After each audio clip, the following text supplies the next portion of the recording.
नमस्कार, news India देख रहे हैं आप। आपके साथ मैं हूं चारुल शर्मा और मैं हूं आपके साथ निदा अहमद लेकर के हाजिर अपना खास कार्यक्रम नेशन एट 9, जिसमें हम दिखाएंगे आपको देश भर की तमाम बड़ी खबरें। पूरब से पश्चिम तक की खबरें होंगी, हर प्रदेश की खबर होगी। तो चलिए शुरुआत करते हैं खबरों के सिलसिले की। तो चारुल, क्या है आज की पहली बड़ी खबर? बिल्कुल, देखिए सबसे पहले हम बात करेंगे बुलेटिन में सबसे पहले बात करेंगे पद्म पुरस्कार के वितरण समारोह को लेकर। आपको बता दें कि कल राष्ट्रपति द्रौपदी मुर्मू ने पद्म अवार्ड का वितरण किया। इस मौके पर प्रधानमंत्री नरेंद्र मोदी और गृह मंत्री अमित शाह भी मौजूद रहे। विभिन्न क्षेत्रों में उल्लेखनीय योगदान देने वाली 50 से अधिक विभूतियों को राष्ट्रपति द्रौपदी मुर्मू ने राष्ट्रपति भवन में आयोजित समारोह में पद्म पुरस्कारों से सम्मानित किया। और इसमें 6 दशक से राजनीतिक क्षेत्र में प्रभाव रखने वाले कर्नाटक के पूर्व मुख्यमंत्री और विदेश मंत्री रहे एस.एम. कृष्णा और जाने माने वास्तुविद बालकृष्ण मरणोपरांत को पद्म विभूषण, तो उद्योग क्षेत्र में आदित्य बिड़ला समूह के चेयरमैन कुमार मंगलम बिड़ला को पद्म भूषण पुरस्कार दिया गया। आपको बता दें कि पद्म पुरस्कार विजेताओं की घोषणा गणतंत्र दिवस पर की गई थी।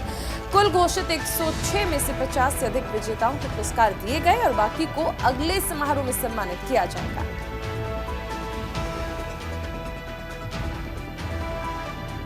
और अगली खबर देश में बढ़ते कोरोना के मामलों को लेकर के है। दरअसल प्रधानमंत्री नरेंद्र मोदी ने कल एक अहम बैठक की। इस दौरान देश में कोरोना की स्थिति की समीक्षा की गई। बता दें कि कोरोना के मामलों में तेजी के बीच प्रधानमंत्री नरेंद्र मोदी हालात और सार्वजनिक स्वास्थ्य तैयारियों की समीक्षा के लिए उच्च स्तरीय बैठक उन्होंने बुलाई थी। और वहीं पीएमओ की तरफ से बताया गया कि बैठक देश में इन्फ्लुएंजा के मामलों में इजाफे और पिछले 2 हफ्तों के दौरान कोविड के मामलों में बढ़ोतरी को देखते हुए बुलाई गई थी। और वहीं बैठक के दौरान प्रधानमंत्री ने अधिकारियों को जीनोम अनुक्रमण को बढ़ाने का निर्देश दिया है, जिससे नए वेरिएंट यदि कोई हो की ट्रैकिंग और उस पर समय रहते मरीजों की मदद की जाएगी। वहीं पीएम मोदी ने इस बात पर भी जोर दिया कि कोविड-19 महामारी अभी खत्म नहीं हुई है और नियमित आधार पर देश भर में स्थिति की निगरानी करने की आवश्यकता है।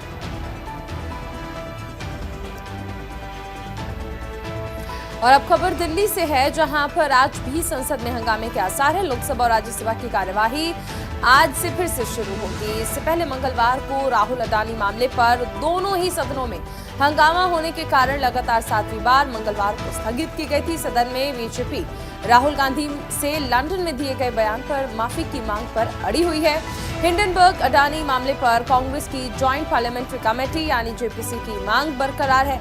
बता दें कि बजट सत्र का दूसरा फेज 13 मार्च से शुरू हुआ था और ये 6 अप्रैल तक चलना प्रस्तावित है। वहीं सांसद राहुल गांधी ने लोकसभा में बोलने का वक्त मांगा है, जिसे लेकर उन्होंने लोकसभा अध्यक्ष ओम बिड़ला को पत्र लिखा। राहुल गांधी ने लिखा कि 4 वरिष्ठ मंत्रियों ने मेरे खिलाफ निराधार और अनुचित आरोप लगाए हैं और इसीलिए मुझे अपनी बात संसद में रखने का मौका दिया जाना चाहिए।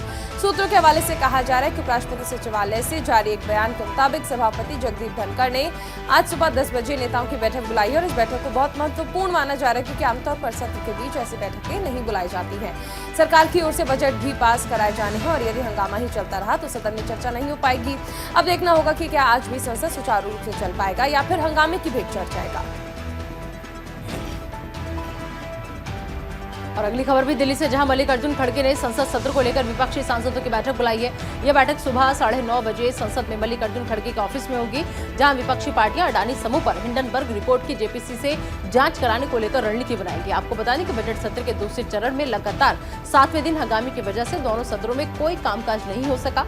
बीजेपी और विपक्ष दोनों के हंगामे की वजह से संसद की कार्यवाही नहीं चल पा रही। बीजेपी के नेता इस बात पर अड़े हैं कि राहुल गांधी लंदन में दिए गए अपने बयान पर माफी मांगे, तो दूसरी तरफ कांग्रेस और अन्य विपक्षी पार्टियां अडानी और हिंडनबर्ग मामले की जांच के लिए संयुक्त संसदीय समिति जेपीसी बनाने की मांग कर रहे हैं। खबरों में एक बार फिर से रुख करते हैं दिल्ली का, जहां आज एनसीपी अध्यक्ष शरद पवार ने दिल्ली में विपक्षी दलों की बैठक बुलाई है। सूत्रों के मुताबिक इस बैठक के लिए कांग्रेस समेत कई विपक्षी दलों के नेताओं को आमंत्रित किया गया। ये बैठक शाम 6 बजे शरद पवार के आवास पर होगी। बैठक में ईवीएम के मुद्दे पर चर्चा होगी। इस बीच तृणमूल कांग्रेस और समाजवादी पार्टी ने कहा कि वो कांग्रेस और बीजेपी से दूरी बनाकर रखेंगे और ऐसे में सबकी नजरें इस बात पर भी टिकी है कि क्या टीएमसी और एसपी के प्रतिनिधि इस बैठक में शामिल होंगे। अगली खबर गुजरात से है, जहां सूरत में कांग्रेस नेता राहुल गांधी 2019 में दर्ज आपराधिक मानहानि के मामले में आज एक स्थानीय अदालत में पेश होंगे, जहां मोदी सरनेम वाली टिप्पणी पर राहुल गांधी के खिलाफ मानहानि मामले में सूरत की अदालत का फैसला आना है। माना जा रहा है कि अदालत इस मामले में कोई आदेश पारित कर सकती है। बता दें कि 2019 में लोकसभा चुनाव प्रचार के दौरान कर्नाटक के कोलार में राहुल गांधी ने पीएम मोदी पर टिप्पणी करते हुए कहा था कि क्यों सभी चोरों का सरनेम मोदी ही होता है। राहुल गांधी की इस टिप्पणी के बाद बीजेपी विधायक और गुजरात के पूर्व मंत्री पुर्णेश मोदी ने याचिका दायर की थी। गुजरात कांग्रेस अध्यक्ष अल्पेश ठाकुर ने बताया कि राहुल गांधी सुबह 9 बजे सूरत की अदालत में पेश होंगे। उन्होंने ट्वीट किया कि पार्टी बीजेपी की तानाशाही के आगे नहीं झुकेगी।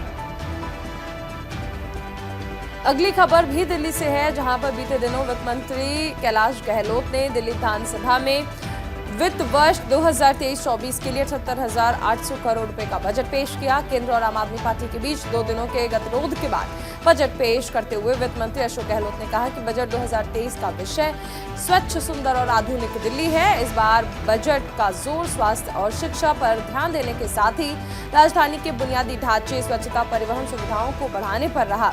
दिल्ली के मुख्यमंत्री अरविंद केजरीवाल ने बजट की तारीफ करते हुए कहा कि इस बजट में हर वर्ग का ध्यान रखा गया है। उन्होंने कहा कि हमारी सरकार पिछले 8 साल दिल्ली वालों के लिए काम करती रही है और दिल्ली वालों के बेहतर योजनाएं देने के लिए प्रयासरत है। अगली खबर भी दिल्ली से, जहां मुख्य न्यायाधीश डी.वाई. चंद्रचूड़ ने फर्जी खबरों को लेकर टिप्पणी की है। उन्होंने कहा कि फर्जी खबरें लोकतांत्रिक मूल्यों को खतरे में डाल सकती हैं। डिजिटल युग में फर्जी खबरों के खतरों को रेखांकित करते हुए प्रधान न्यायाधीश डी.वाई. चंद्रचूड़ ने कहा कि ऐसी खबरों में विभिन्न समुदाय के बीच तनाव पैदा करने की क्षमता होती है। रामनाथ गोयनका पुरस्कार समारोह में बतौर मुख्य अतिथि पहुंचे प्रधान न्यायाधीश ने कहा कि अगर प्रेस को सच बोलने से रोका जाता है तो लोकतंत्र की जीवंतता को खतरा पैदा हो जाता है। उन्होंने इस बात पर भी जोर दिया कि अगर देश को लोकतांत्रिक रहना है तो प्रेस को स्वतंत्र रहना चाहिए। अगली खबर दिल्ली से है, जहां निर्वाचन आयोग ने पार्टियों के दर्जे को लेकर समीक्षा शुरू कर दी है। वहीं इस मामले में चुनाव आयोग ने सीपीआई और एनसीपी का पक्ष सुना। बता दें कि निर्वाचन आयोग ने 2019 के लोकसभा चुनाव में राजनीतिक दलों के प्रदर्शन के आधार पर उनके दर्जे को लेकर समीक्षा का काम शुरू किया और इसके तहत एनसीपी और सीपीआई का पक्ष सुना। बता दें कि कोरोना की वजह से चुनाव आयोग ने राजनीतिक दलों के दर्जे की समीक्षा करना बंद कर दिया था। निर्वाचन आयोग ने इन 2 राष्ट्रीय दलों के साथ ही चुनाव चिन्ह आदेश 1968 और पैरा 6A, B और C के आधार पर 6 मान्यता प्राप्त क्षेत्रीय दलों का पक्ष भी सुना। इनमें भारत राष्ट्र समिति, मिजोरम पीपल्स कॉन्फ्रेंस, राष्ट्रीय लोकदल, पीपल डेमोक्रेटिक अलायंस, पट्टाली मक्कल, काची और रेवोल्यूशनरी सोशलिस्ट पार्टी भी शामिल हैं। बता दें कि साल 2019 में लोकसभा चुनाव के बाद निर्वाचन आयोग ने टीएमसी, सीपीआई और एनसीपी को नोटिस जारी कर पूछा था कि चुनाव नतीजों के आधार पर उनके दर्जे को क्यों कम न किया जाए। अगली खबर उड़ीसा से, जहां पश्चिम बंगाल की मुख्यमंत्री ममता बनर्जी आज भुवनेश्वर में ओडिशा के मुख्यमंत्री नवीन पटनायक से मुलाकात करेंगी। इस दौरान बंगाल सीएम नवीन को लोकसभा चुनाव के लिए विपक्षी दलों के नए गठबंधन में शामिल होने का प्रस्ताव दे सकती हैं। पूरे देश की नजर आज भुवनेश्वर में होने वाली मुलाकात पर टिकी हुई है। 2024 लोकसभा चुनाव के लिए अभी तक टीएमसी को सिर्फ सपा का समर्थन मिला है। 17 मार्च को अखिलेश यादव ने ममता बनर्जी से कोलकाता में उनके आवास पर मुलाकात की थी। इस दौरान ममता और अखिलेश ने बीजेपी और कांग्रेस दोनों से दूरी बनाने का फैसला किया था। आपको बता दें कि बंगाल की मुख्यमंत्री ममता बनर्जी ने बुधवार को पुरी में जगन्नाथ मंदिर के दर्शन किए। इसके बाद ममता ने बंगाल से जगन्नाथपुरी आने वालों के लिए गेस्ट हाउस बनाने के लिए जमीन भी देखी थी। अगली खबर जम्मू कश्मीर से है, जहां जम्मू कश्मीर प्रशासन ने बकाया बिजली बिल जमा नहीं करने पर पूर्व मुख्यमंत्री और डेमोक्रेटिक आजाद प्रोग्रेसिव पार्टी के अध्यक्ष गुलाम नबी आजाद, जम्मू कश्मीर के बीजेपी अध्यक्ष अविंदर रैना सहित कई लोगों के घरों की बिजली सप्लाई को काट दिया। सूत्रों के हवाले से जानकारी मिली कि गुलाम नबी आजाद पर 2 लाख से अधिक बिजली का बकाया बिल है, जिसके बाद बिजली विभाग ने कार्रवाई की है। आपको बता दें कि बिजली विभाग ने अब तक 250 कनेक्शन काटे हैं, जिनके उनके ऊपर 90 लाख से ज्यादा का बकाया है। और जम्मू कश्मीर के बाद अगली खबर फिर से एक बार दिल्ली से, जहां आम आदमी पार्टी मोदी हटाओ देश बचाओ अभियान की शुरुआत करेगी। साथ ही दिल्ली में पीएम मोदी के खिलाफ पोस्टर मामले में पुलिस कार्रवाई के खिलाफ आज जंतर मंतर पर प्रदर्शन करेगी। इस प्रदर्शन में दिल्ली के मुख्यमंत्री अरविंद केजरीवाल और पंजाब के सीएम भगवंत मान भी शामिल होंगे। इस दौरान दोनों नेता जनसभा को भी संबोधित करेंगे। आपको बता दें कि एक दिन पहले आम आदमी पार्टी ने प्रधानमंत्री नरेंद्र मोदी के खिलाफ पोस्टर लगाने की कोशिश की थी। तब दिल्ली पुलिस ने इस मामले में एक्शन लेते हुए 6 आरोपियों को गिरफ्तार किया था और 150 लोगों के खिलाफ एफआईआर दर्ज की गई थी। अगली खबर उत्तर प्रदेश से है, जहां पर मुख्यमंत्री योगी आदित्यनाथ ने बलरामपुर में पुलिसकर्मियों की महिला सशक्तिकरण रैली को हरी झंडी दिखाकर रवाना किया। इस दौरान आधी आबादी की सुरक्षा का संकल्प लिया। इस मौके पर सीएम योगी ने कहा कि नवरात्र नारी शक्ति में जोश और उत्साह भरने का पर्व है। इस मौके पर नारी की सुरक्षा, सम्मान और स्वावलंबन के लिए महिला सशक्तिकरण रैली की शुरुआत की जा रही है और इसके बाद दूसरी रैली शक्तिपीठ विंध्यवासिनी मंदिर से चलकर नोएडा तक जाएगी। बता दें कि रैली में 15 से 20 दोपहिया वाहनों से महिला पुलिसकर्मी हैं और इस रैली के जरिए महिला सशक्तिकरण को लेकर किए जा रहे प्रयासों के बारे में आम लोगों को बताया जाएगा। अगली खबर राजस्थान से, जहां आज मुख्यमंत्री गहलोत भरतपुर के दौरे पर जाएंगे। सीएम गहलोत सुबह 11:30 बजे भरतपुर पहुंचेंगे। इस दौरान सीएम गहलोत जिला प्रशासन और कौशल नियोजन विभाग द्वारा किए जा रहे 2 दिवसीय मेगा रोजगार शिविर का शुभारंभ करेंगे। भरतपुर के बेरोजगार युवाओं को रोजगार देने के लिए ये मेगा रोजगार शिविर भरतपुर कॉलेज ग्राउंड में लगाया जा रहा है। रोजगार के मेगा शिविर में रोजगार युवाओं को रोजगार देने के लिए लगभग 50 कंपनियों ने रजिस्ट्रेशन कराया है और ये सभी कंपनियां मौके पर ही युवाओं का चयन कर उनको रोजगार देगी। अगली खबर राजस्थान से है, जहां जयपुर में राजस्थान पुलिस अकादमी में आरपीएस प्रोबेशनर बैच संख्या 53 का दीक्षांत समारोह आयोजित हुआ। दीक्षांत परेड समारोह में बतौर मुख्य अतिथि मुख्यमंत्री अशोक गहलोत ने आरपीएस प्रोबेशनर बैच की परेड की सलामी ली। इस दौरान आरपीए निदेशक राजीव शर्मा ने अपनी ट्रेनिंग पूरी कर चुके प्रोबेशनर आरपीएस को शपथ दिलाई। दीक्षांत परेड में 13 महिला प्रोबेशनर आरपीएस समेत 35 प्रोबेशनर आरपीएस शामिल हुए। मुख्यमंत्री ने इस दौरान नए प्रशिक्षुओं को बधाइयां दी और उनके साथ ही उनके उज्जवल भविष्य की कामना की। इस मौके पर मुख्यमंत्री अशोक गहलोत ने सेंट्रल बैंक की तर्ज पर महिला सेंट्रल बैंक बनाने और पुलिसकर्मियों को उत्कृष्ट प्रशिक्षण देने वाली पुलिस अकादमी और प्रशिक्षकों को अवार्ड देने की घोषणा की। अगली खबर रेल यात्रियों के लिए है, जहां रेलवे ने बड़ा कदम उठाते हुए आज से पुराने सिस्टम को लागू करते हुए एसी 3 टियर इकोनॉमी क्लास का किराया कम कर दिया है। अब एसी 3 टियर की तुलना में इकोनॉमी क्लास में यात्री को 60 से 70 रुपए कम देने होंगे। आपको बता दें कि रेलवे ने सितंबर 2021 में सस्ती यात्रा सर्विस देने के लिए इस कोच की शुरुआत की थी, लेकिन नवंबर 2022 में एसी 3 टियर इकोनॉमी और एसी 3 टियर के मर्जर के कारण दोनों क्लास का किराया बराबर हो गया था। वहीं रेलवे ने आदेश जारी किया है कि जिन यात्रियों ने पहले ही आज से आगे की डेट के लिए ऑनलाइन या फिर ऑफलाइन टिकट बुकिंग की है, नई दरें उन्हें उसी हिसाब से लागू करके उनका पैसा रिफंड किया जाएगा। अगली खबर दिल्ली से है, जहां पर दिल्ली छावनी के मानेकशॉ सभागार में आयोजित किए गए 2 दिवसीय डेफ एक्ट्स के इंडिया के दूसरे दिन सेना प्रमुख जनरल मनोज पांडे ने भारतीय सेना को लेकर बयान दिया। उन्होंने कहा कि भारतीय सेना की mechanised force night fighting system से लैस हो रही है। आर्टिलरी की मारक क्षमता अधिक दूरी तक बढ़ाई जा रही है। आर्मी एयर डिफेंस मिसाइल और मॉडर्न फायर कंट्रोल सिस्टम को भी मजबूत किया जा रहा है। मिलिट्री वाहनों को अधिक आयु के लिए सक्षम बनाया जा रहा है। इंजीनियरिंग कोर को नए पुल बनाने और अर्थ मूविंग इक्विपमेंट बनाने के लिए प्राथमिकता दी गई है। सिग्नल कोर को बेहतर कम्युनिकेशन और युद्ध के मैदान में सक्षम ड्रोन तैयार करने का टास्क दिया गया है। सेना प्रमुख ने भारतीय सेना द्वारा रूस यूक्रेन से सीखे गए सबक को रेखांकित किया। इसमें यूक्रेन की युद्धपोत रोधी मिसाइलों से रूसी युद्धपोत के डूबने जैसी घटनाएं भी शामिल हैं। खबरों में अब रुक करते हैं उत्तराखंड की ओर, जहां आज धामी सरकार के 1 साल जो है पूरा होने जा रहा है और इस मौके पर राजधानी देहरादून सहित पूरे प्रदेश में कई कार्यक्रम आयोजित किए जाएंगे। राजधानी देहरादून में आयोजित होने वाले कार्यक्रम में सीएम धामी दोपहर तकरीबन 12:30 बजे लोगों को संबोधित करेंगे और वहीं सरकार के 1 वर्ष का कार्यकाल पूरा होने पर मुख्यमंत्री पुष्कर सिंह धामी ने कहा कि प्रदेश के इतिहास में ये पहला अवसर है जब एक पार्टी की सरकार को जनता ने दोबारा अपना आशीर्वाद दिया है। वो सभी को विश्वास दिलाते हैं कि जनता ने जो अपेक्षाएं उनसे की है उन पर खरा उतरने की कोशिश करेंगे। मुख्यमंत्री ने कहा कि प्रदेश सरकार 2025 तक उत्तराखंड को देश का अग्रणी राज्य बनाने के लिए प्रयासरत है। प्रधानमंत्री मोदी के मार्गदर्शन में उत्तराखंड तेजी से विकास की ओर अग्रसर हो रहा है। प्रधानमंत्री के नेतृत्व में आज भारत की शक्ति और समृद्धि को दुनिया में पहचान मिली है। अगली खबर छत्तीसगढ़ से है, जहां छत्तीसगढ़ विधानसभा में बुधवार का दिन ऐतिहासिक रहा। बघेल सरकार ने छत्तीसगढ़ के पत्रकारों को बड़ी सौगात दी है। मीडियाकर्मी सुरक्षा विधेयक 2023 विधानसभा में पास कराया गया है। इस बिल के तहत अब पत्रकारों को छत्तीसगढ़ में सुरक्षा मिलेगी। सदन में पास होने के बाद अब ये विधेयक राज्यपाल के पास हस्ताक्षर के लिए जाएगा। इसके बाद ये कानून की शक्ल लेगा। इस कानून के तहत अब छत्तीसगढ़ के पत्रकारों की सुरक्षा और स्वतंत्रता दोनों में बढ़ावा मिलेगा। पत्रकार सुरक्षा कानून के तहत अब पत्रकारों पर एफआईआर से पहले पुलिस और जांच एजेंसियों को कई तरह के नियमों का पालन करना पड़ेगा और इसके अलावा पत्रकारों पर धमकी या हिंसा के मामले में पुलिस आरोपी पक्ष पर कार्रवाई कर सकेगी। और अगली खबर कर्नाटक के बागलकोट से, जहां मुख्यमंत्री बसवराज बोम्मई ने एक कार्यक्रम के दौरान दोबारा सीएम बनने की इच्छा जाहिर की। सीएम बोम्मई ने कहा कि हमने समाज के हर वर्ग को सामाजिक न्याय देने के लिए ईमानदारी से काम किया है, जिसके चलते पिछले 4 सालों में हर व्यक्ति की आयु में 1 लाख रुपए की वृद्धि हुई है। मैं फिर से मुख्यमंत्री के रूप में वापस आऊंगा। भगवान ने मुझे मां कर्नाटक की सेवा करने का मौका दिया है और मैंने ईमानदारी से काम किया है। मैंने समाज के हर वर्ग को सामाजिक न्याय देने का प्रयास किया है। हम बसवेश्वर के दिखाए गए रास्ते पर चल रहे हैं।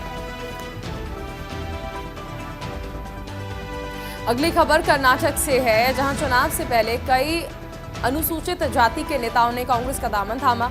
कांग्रेस के प्रदेश मुख्यालय में बन्ना गोपाल, सुदामा दास और श्रीनिवास के औपचारिक तौर पर पार्टी की सदस्यता ली। वहीं इस मौके पर कांग्रेस नेता रणदीप सुरजेवाला, पूर्व केंद्रीय मंत्री मुनियप्पा समेत कई नेता मौजूद रहे। इस दौरान सुरजेवाला ने बीजेपी पर जमकर निशाना साधा। उन्होंने कहा कि हम सभी बीजेपी की दमनकारी और दलित विरोधी नीतियों से मिलकर लड़ेंगे।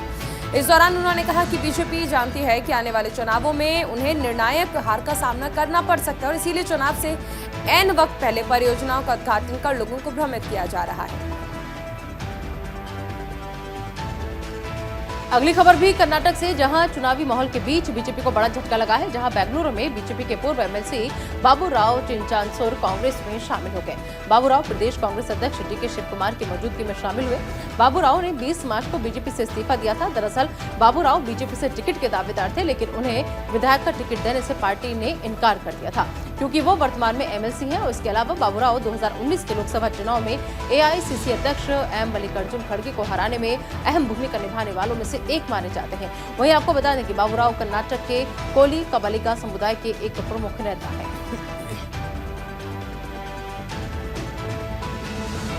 अगली खबर आंध्र प्रदेश के अमरावती से है, जहां मुख्यमंत्री वाईएस जगनमोहन रेड्डी ने औपचारिक रूप से 86 करोड़ रुपए की लागत से सरकारी स्कूल के छात्रों के मेन्यू में रागी माल्ट पेय शामिल करने की घोषणा की है। इसे जगन्नाथ गोरू मुड्डा योजना के तहत लॉन्च किया गया है और इससे राज्य भर में 44,392 सरकारी स्कूलों के 37 लाख से ज्यादा छात्रों को लाभ होगा।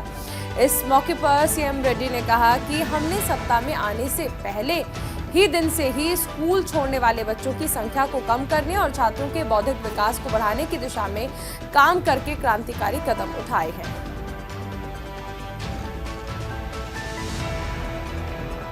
अगली खबर केरल से, और ऐसे तो देश भर में कोरोना संक्रमण के मामलों में बढ़ोतरी हो रही है। दिल्ली, महाराष्ट्र समेत कई राज्यों में लगातार कोरोना के नए मामले सामने आ रहे हैं, जिसको लेकर अलग अलग राज्यों ने हेल्थ एडवाइजरी जारी की है। वहीं बढ़ते कोरोना के मामलों को लेकर केरल सरकार भी अलर्ट में आ गई है। केरल के स्वास्थ्य मंत्री वीना जॉर्ज ने बयान जारी कर कहा कि राज्य में कोरोना के मामलों में मामूली इजाफा हुआ है। बता दें कि तिरुवनंतपुरम और एर्नाकुलम जिलों में सबसे ज्यादा मामले सामने आए हैं। अभी तक राज्य में 1026 सक्रिय मामले हैं और साथ ही 111 लोगों का इलाज अस्पतालों में चल रहा है। वहीं सभी जिलों को अलर्ट कर दिया गया है।